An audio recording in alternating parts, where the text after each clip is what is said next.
Hello everyone, ఇలాంటి videos ముందుగా కావాలి అనుకుంటే వెంటనే మా ఛానల్ని సబ్స్క్రైబ్ చేసుకోండి. అప్కమింగ్ రివ్యూలోకి వెళ్ళిపోదాం. తెల్లగా తెల్లవారుతుంది. ఇక మీనా ఇంటి పనులన్నీ చేసి బయట పూలు కూడా అమ్ముతూ ఉంటుంది. ఇంతలో శృతి వస్తుంది. మీనా ఆగు అనగానే ఏమైంది శృతి అని చెప్పి అంటుంది.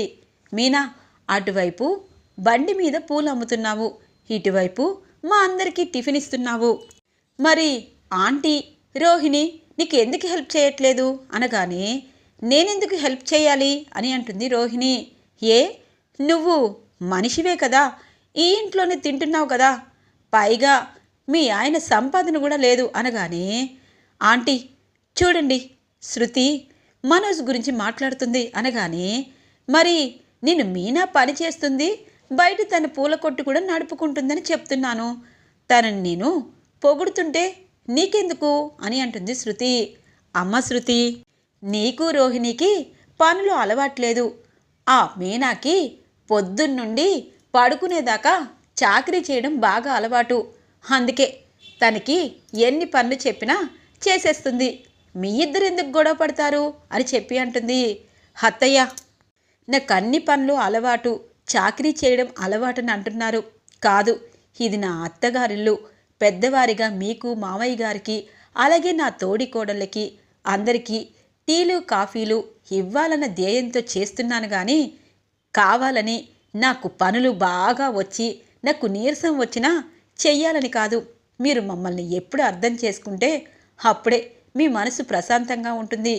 చూడు శృతి, నువ్వు చెప్పింది నిజమే, ముగ్గురం తోటి కోడళ్ళం, మన మధ్య డబ్బు అలాగే ఉన్నవాళ్ళు లేని వాళ్ళన్నా సంబంధం అత్తయ్య అంటగడుతూనే ఉంటుంది.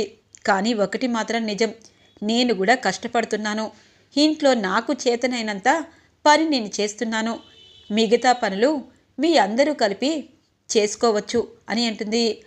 తప్పకుండా మీనా, ఎందుకంటే నువ్వు చేసే పని నాకు బాధిస్తుంది, అలాగే నువ్వు పూలు అమ్ముతున్న లాభమంతా పక్కన పెట్టుకొని నువ్వు ఎవరికీ ఇవ్వకుండా ఆ లాభంతో నీకు నచ్చినట్టు స్వతంత్రంగా బ్రతుకు, అప్పుడే ఎవరి దగ్గరైనా వాల్యూ ఉంటుంది అని అంటుంది శృతి. ఇంతలో మనోజ్ వస్తాడు. అమ్మా టిఫిన్ రెడీ అయిపోయిందా, ఆకలేస్తుంది అనగానే రోహిణి ఇక మీనా వైపు శృతి వైపు చూస్తారు. రెడీ అన్నీ అయిపోయాయి, మీరు తినేసి చక్కగా పడుకోండి అని అంటుంది శృతి. ఇక మీనా లోపలే నవ్వుకుంటూ ఉంటుంది. ఇటువైపు ప్రభావతి ఇక రోహిణి వైపు అటువైపు మనోజ్ వైపు చూస్తుంది. అమ్మ రోహిణి, ఎవరో ఏదో అన్నారని కాదు, వాడికి ఏదైనా స్మెల్ వస్తే బాగా ఆకలేస్తుంది. అవును, నిన్నంతా మీరు గొడవల్లో ఉన్నారు, నీకు మంచి టిఫిను అలాగే మంచి కూర చేసి బ్యూటీ పార్లర్కి పంపిస్తాను అని చెప్పి అనగానే అమ్మో అని చెప్పి ఒక్కసారిగా వద్దంటీ అని అంటుంది. అదేంటమ్మా, పార్లర్కి రావాలని చాలా రోజుల నుండి నేను మీనాక్షి అనుకుంటున్నాము, పార్లర్కి వచ్చినప్పుడు నీకోసం చికెన్ పకోడీ రసం అలాగే మటన్ గ్రేవీ కర్రీ చేసి తీసుకొస్తాను అనగానే అమ్మా ఇవన్నీ ఈ పూట చేస్తావా అని అంటారు మనోజ్, నేను వెళ్తున్నాను ఆంటీ, మీరేమీ తీసుకురావాల్సింది లేదు, అలాగే నేను ఇంటికి వచ్చినప్పుడు పార్లర్లో కాస్ట్లీ అయినవన్నీ తీసుకొచ్చి మీకు ఫేషియల్ కూడా చేస్తాను, అక్కడ చాలామంది వస్తారు కదా, చాలా లేట్ అవుతుంది, అందుకే నేను వెళ్తున్నాను అని చెప్పి రోహిణి వెళ్ళిపోతుంది.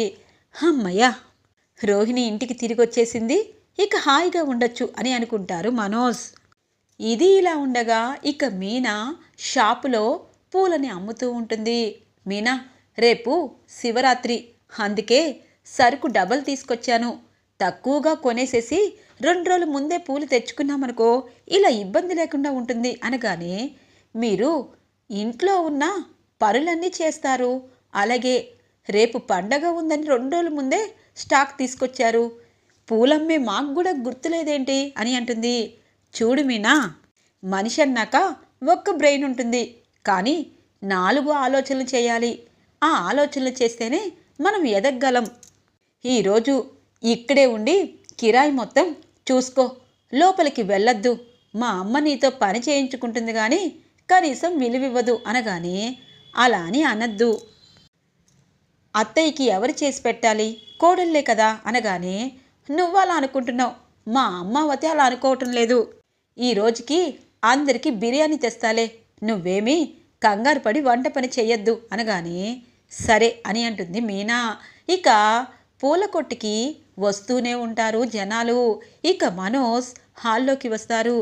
ఇదేంటి, ఈ మీనా షాపులో ఇలా కొనుక్కెళ్తున్నారు, నా చేతిలో డబ్బులు లేవు, అమ్మని అడిగితే నా వీపు విమానం మోచేస్తుంది, ఇక రోహిణి ఇంటికి వచ్చి నాతో బాగానే ఉంటుంది, కానీ సమోసా తినాలనిపిస్తుంది, జిలేబీలు తినాలనిపిస్తున్నాయి, బోల్డ్ని తినాలనిపిస్తుంది, మూవీకి వెళ్ళాలనిపిస్తుంది, డబ్బులు ఎలా అని చెప్పి ఆలోచిస్తూ ఉంటారు మనోజ్.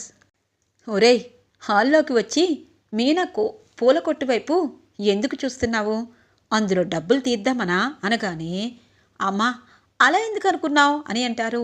నీ బుద్ధి నాకు తెలుసురా, రోహిణి నిన్ను క్షమించి ఇంటికి వచ్చింది, ఏదో ఒక మంచి జాబు ఈ వారం రోజుల్లో నువ్వు వెతుక్కోపోయావంటే నిన్ను నేను ఏం చేస్తానో నాకు తెలీదు అనగానే, ఏం చేస్తావమ్మా అనగానే, రోహిణికి నీకు విడాకులు ఇప్పిస్తాను, అప్పుడు నీకు తిక్క కుదురుతుంది అని చెప్పి అంటుంది. ఇక ప్రభావతి, అమ్మ అదేం కాదు కానీ రోహిణి వాళ్ళ నాన్న ఇక్కడికి డబ్బులేమైనా పంపిస్తే దాంతో బిజినెస్ చేయాలని చెప్పి నువ్వు రోహిణికి అడుగు, రోహిణి ఖచ్చితంగా వాళ్ళ నాన్నని అడిగి బిజినెస్ చేయమని డబ్బులు తీసుకొస్తుంది అనగానే, ఏమోరా, నువ్వు ఏదో ఒక ఉద్యోగం చేస్తే ఆ అమ్మాయికి నేనేదో నచ్చ చెప్పేదాన్ని, కానీ నువ్వు ఉద్యోగం మానేసి పార్కుల్లో తిరిగేసరికి నాకు కూడా విలువివ్వడం మానేశారు, మీ నాన్న నాతో మాట్లాడట్లేదు, ఆ బాలుగాడైతే వెనక్కి ముందుకి నేను ఏం తప్పు చేస్తానా చీవాట్లు పెడదామని ఎదురు చూస్తున్నారు, వాళ్ళిద్దరూ కూలీ పనులు చేసుకుని ఎదుగుతారు, నువ్వు కిందకెళ్ళిపోతావురా అనగానే, అందుకే అమ్మా నేను బిజినెస్ చేస్తాను, పెద్ద బిజినెస్ చేసి కారు కొంటాను, ఈ పూల బండి పక్కన పెట్టేసి మన ఇంటిని రీమోడల్ చేసి 3 బెడ్రూమ్ ఫ్లాట్లా లిఫ్టు అన్నీ చేస్తాను అనగానే, మాటలు కోటలు దాటుతున్నాయి కానీ నువ్వేమీ చేయలేవులే, ఇదిగో మీ ఆవిడ దగ్గర తీసుకున్న 3000లో ఈ 100 రూపాయలు తీసుకొని బయటికి వెళ్ళేదని తినిరా అని అంటుంది ప్రభావతి. అమ్మా నేను చెప్పింది గుర్తుపెట్టుకో, డబ్బులు అనేవి నా దగ్గర లేవు, ఐడియాస్ చాలా ఉన్నాయి, అందుకే నువ్వు ఏదైనా నాకు సహాయం చెయ్యి, ఇప్పుడు సమోసా మంచి కాఫీ తాగొస్తాను అని చెప్పి వెళ్ళిపోతారు. ఇక వాళ్ళ అమ్మాయి ఇచ్చిన 100 రూపాయలు తీసుకొని మనోజ్ ఈడెప్పుడు బాగుపడతాడో ఏమో అని అనుకుంటుంది ప్రభావతి. తెల్లగా తెల్లవారుతుంది. ఇక మీనా, బాలు, శృతి, రవి, మనోజ్, రోహిణి, ఇటువైపు ప్రభావతి, సత్యం చక్కగా రెడీ అవుతారు. పదండి నాన్న పదండి, ముందు శివాలయం దర్శనం చేసుకోవాలి అనగానే, ఏమండి నాకు కాఫీ తాగాలనుంది అని అంటుంది ప్రభావతి. చూడు ప్రభా, శివరాత్రికి ఉపవాసం జాగరణ చెయ్యాలి, ప్రతి సంవత్సరం ఆకలి ఆకలి అంటావు, నువ్వింక కోడళ్ళకేం చెప్తావు అని అంటారు సత్యం. మామయ్య, పెద్దవారు ఉపవాసం ఉండకపోయినా భక్తితో ఉంటే చాలు అని అంటుంది. ఇక మీనా, అదేంటి మీనా అలా అంటావు, ఆంటీనే అన్నీ తింటే నాకు తినాలనిపిస్తుంది, ఆంటీ మీరు తినద్దు మేము తినకూడదు, శివరాత్రి కదా అని అంటుంది. ఇక శృతి, ఇక రోహిణి, అవును శివరాత్రికి మా ఊళ్ళో చాలా పెద్ద పండగ చేస్తారు, అలాగే చాలా బాగుంటుంది అని అంటుంది రోహిణి. అన్నట్టు రోహిణి, నువ్వు కేపీపాలెం బస్సు ఎక్కానని అక్కడ చెప్పారు, నువ్వు వెళ్ళిన గుడి కేపీపాలెంలో ఉంది, ఆ గుడేనా? ఇక కేపీపాలెంలో నీకు తెలిసిన వారు ఎవరున్నారు అని అడుగుతుంది మీనా. అమ్మో, ఇప్పుడు అనవసరంగా గుడి గురించి తీసుకొచ్చి నా గురించి చెప్పాల్సి వస్తుంది. మీనా, కేపీపాలెంలో నాకెవరు తెలిసిన వారు లేదు, నేను ఈ బస్సు ఎక్కాలని రూల్ ప్రకారం ఎక్కలేదు, ఆ సిచ్యుయేషన్లో అలా బస్సు ఎక్కాను, గుడిలో కూర్చున్నాను అంతే అని అంటుంది. టైం అయిపోతుంది, పదండి పదండి, శివయ్య దర్శనం చేసుకొని ఇంటికి రావాలి అని అంటుంది ప్రభావతి. ఇక అందరూ కలిసి గుడికి వస్తారు. సత్యం అలాగే ప్రభావతి కుటుంబం, 3 కొడుకుళ్ళు 3 కోడళ్ళు చక్కగా శివాలయ దర్శనం చేసుకొని ఇక కాసేపు గుడిలో గడిపి ఇంటికి వస్తారు.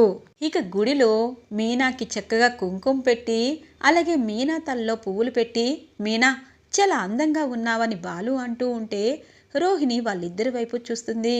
ఇక శృతిని ఇదిగో మా అన్నయ్య కుంకుమ పెట్టాడు, నేను కుంకుమ పెడతాను అని అంటాడు రవి. ఇక వాళ్ళ నలుగురు చక్కగా భార్యాభర్తలు ఒకరి మాట ఒకరు వింటూ ఉంటే రోహిణి అనుకుంటుంది, మనోజ్కి నా పైన ప్రేమ ఉంది, కానీ కష్టపడే గుణమే లేదు. మగవాడికి కష్టపడే గుణం లేకపోతే ఆ మనిషి భార్య పిల్లల్ని ఎలా పోషిస్తాడు అని చెప్పి అనుకుంటూ ఉంటుంది రోహిణి. ఇక అందరూ గుడి నుండి ఇంటికి చేరుకోగానే ఇక ఇటువైపు బాలు, మీరందరూ ఇక్కడే ఉండండి, మీనాకి నేను సర్ప్రైజ్ ఇవ్వబోతున్నాను, ఈ శివరాత్రికి మీనాకి సర్ప్రైజ్ నాన్న అని చెప్పి ఇక బయటికి వెళ్ళి అరగంట అయ్యాక స్వీట్లు అలాగే నల్ల పూసలు మెళ్ళో తాడు చైను అలాగే సూత్రాలు ఇవన్నీ ఒక బాక్స్లో తీసుకొచ్చి స్వీట్స్ తీసుకొస్తారు. ఏరా ఏమైంది అని అంటారు సత్యం. నాన్న, నేను పూల షాపు పెట్టి 3 నెలలు అవుతుంది, కానీ మీనా చాలా అంటే చాలా బాగా పూలన్నీ అమ్మేసింది. మీనాకి ఈ పూల షాపులో కొంత డబ్బులు మిగిలింది, అలాగే నేను కిరాయికి వచ్చింది దాచి పక్కన పెట్టి కొంచెం డబ్బులు దాచాను. మా ఇద్దరి కలిపి సంపాదనతో మీనాకి చైను అలాగే పుస్తెలు ఇటువైపు నల్ల పూసలు ఇలా 3 తీసుకొచ్చాను. మీనా ఇదిగో అని అంటారు. ఒక్కసారిగా ప్రభావతి గుండె ఆగిపోయినంత పని అవుతుంది. ఏరా బాలు, పెళ్ళానికి ఇవి తీసుకొచ్చావా అనగానే, ఏ తన దగ్గర నుండి మాటలను లాక్కున్నావు కదా అమ్మావతి. మీనా పాపం పూలమ్మి తన కష్టంతోనే 90% చేయించుకుంది అనగానే ఇక శృతి అలాగే చూస్తూ ఉంటుంది. ఇక సత్యం, చూడమ్మా, నిజంగా నా కొడుకు మంచివాడనంటే ఏదో అనుకున్నాను, కానీ భార్యకి ఇంత విలువిచ్చి తన కోసం ఇంత తప్పించిపోతాడు అనుకోలేదు. ఒరే బాలు, నిన్ను చూస్తే నాకు గర్వంగా ఉంది. అమ్మ మీనా, నువ్వు మీ అత్తగారితో ఏం ఛాలెంజ్ చేశావో అది నిలబెట్టుకున్నావు అనగానే, నేనేమీ అనలేదు అని అంటుంది ప్రభావతి. ఇక రోహిణి అనుకుంటుంది, వీళ్ళు పైకి ఎదిగిపోతున్నారు. పూల షాప్ పెట్టి 3 నెలలు కాకముందే బంగారం కొని భార్య మెడలో వేస్తున్నాడు బాలు. మరి నా సంపాదనతోనే ఈ చీటికి మాటికి 100 ఇవ్వు 200 ఇవ్వని చెప్పి నాకు తెలియకుండా ఆంటీని ఈ మనోజ్ అడుక్కుంటున్నాడు. ఇప్పుడు ఎలా? నేను చాలా చోట్ల ఉద్యోగం గురించి ఎంక్వైరీ చేశాను, కానీ ఉద్యోగం చూపించిన మనోజ్ చెయ్యడు. ఒళ్ళు వంగని భర్తతో ఉండడం కష్టమే, కానీ బిజినెస్ ఖచ్చితంగా చెయ్యమని చెప్పాలి అని అనుకుంటుంది రోహిణి. ఇక డబ్బమ్మా, నీ బంగారం 30 తులాలు, కానీ మీనాకి తన కోసం ఇవి కొన్నాను అనగానే, చాలా బాగున్నాయి, తన సంపాదన తనకే చేయించారు, మీదేమీ కాదు కదా అనగానే, శృతి, అన్నయ్య వదిన్ని కష్టపడాలని కాదు, మీలాగే ఉద్యోగం చేయాలని అనగానే, ఏమో అదంతా నాకు తెలీదు, మీనా చాలా అంటే చాలా బాగున్నాయి, ఇప్పుడు నువ్వు మాతో పాటు కాకుండా కష్టజీవి అని అంటుంది శృతి. ఇక మీనా చాలా సంతోషంగా ఇక ఆ మెడలో చైను అలాగే సూత్రాలు నెక్ నల్లపూసలు ఇవన్నీ వేసుకొని కిందికి వస్తుంది. మీనా చాలా బాగున్నావు, ఇలాగే ఉండాలి, నీకు ఈ ప్రభావతమ్మ నీ గురించి చాలా తక్కువగా మాట్లాడింది, కానీ నేను నీకు పై స్థాయికి తీసుకువెళ్తాను, ఈ ప్రభావతమ్మ మన దగ్గర బ్రతకాలి అని అంటారు బాలు. ఇక రోహిణి అక్కడి నుండి పైకి వెళ్ళిపోతుంది. మనోజ్ వస్తాడు. చూసావా మనోజ్, బాలు ఏమీ చదువుకోలేదు, తాగుబోతాడు అనుకున్నాను, కానీ ఆ మీనాతో పూలబండి పెట్టించి లాభాలన్నీ పక్కన పెట్టి భార్యకి ఎవ్వరూ ఏమనకుండా అన్నీ చేయించాడు. నువ్వు చదువుకున్నావు, కనీసం బిజినెస్ మైండ్ కూడా నీకు లేదు అనగానే, ఏం చేయాలి, నేను కూడా బ్యూటీ పార్లర్కి రానా అని అంటారు. చూడు మనోజ్, నువ్వేం చేస్తావో నాకు తెలియదు, ఖచ్చితంగా వాళ్ళందరి మీద మనం ఉన్నత స్థాయికి వెళ్ళాలి, అందుకే నువ్వు బిజినెస్ చేయాలి అని అంటుంది రోహిణి. బిజినెస్ చేయాలంటే డబ్బులు కావాలి కదా అని చెప్పి అంటారు. ఖచ్చితంగా డబ్బులనేవి ఇస్తాను. కానీ ఇప్పుడు కాదు.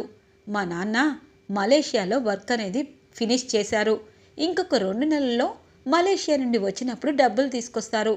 అప్పటిదాకా అత్తయ్యని అడిగి డబ్బులు తీసుకొని కార్లు షోరూమ్ పెట్టు అనగానే, కార్లు షోరూమ్ కంటే కనీసం ఒక 20 లక్షలు కావాలి అని అంటారు. ఆంటీ దగ్గర ఉండకుండా ఉండవులే, ఎందుకంటే ఈ ఇల్లు తాకట్టు నేను పెట్టినా ఆ పత్రాలు తీసుకొచ్చేశారు.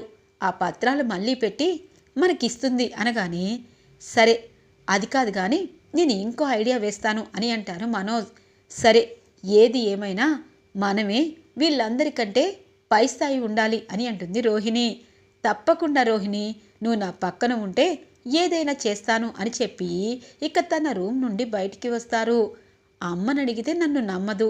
అలాగే రోహిణి వాళ్ళ నాన్నని ఖచ్చితంగా డబ్బులు అడుగుతుంది. ఈలోపు నేను డబ్బు సంపాదించాలి అంటే నేను చెయ్యవలసింది శృతి నగలని దొంగతనం చేయడమే. ఎందుకంటే ఆ నగలని దొంగతనం చేసి 2 నెలలు గడిచాక రోహిణి వాళ్ళ నాన్నగారు డబ్బులిస్తే ఆ నగలు కొని తీసుకొచ్చేస్తాను అని చెప్పి ఇక శృతి నగలని దొంగతనం చేస్తారు మనోజ్. ఇక అవి అమ్మేసి కార్లు షోరూమ్ ఓపెన్ చేస్తారు. ఇక ప్రభావతి, ఒరే డబ్బులెక్కడివిరా అని అడుగుతుంది.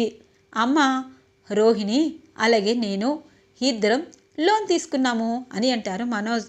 ఓ అవునా, రేపు నీ కార్లు షోరూమ్ ఓపెన్. ఆ బాలుగాడు ఆ బండికి ప్రభావతి బండిని పెట్టాడు. నువ్వు మాత్రం ఆ షాపుకి ప్రభావతి కార్ల షోరూమ్ అని పెట్టు అనగానే, తప్పకుండా ఆంటీ అని అంటుంది రోహిణి. ఇక ఈరోజు ఎపిసోడ్ ఇలా ఇంట్రెస్టింగ్గా ఎండ్ అవుతుంది ఫ్రెండ్స్. రాబోయే ఎపిసోడ్స్ కోసం మా ఛానల్ని సబ్స్క్రైబ్ చేసుకోండి. Thanks for watching friends.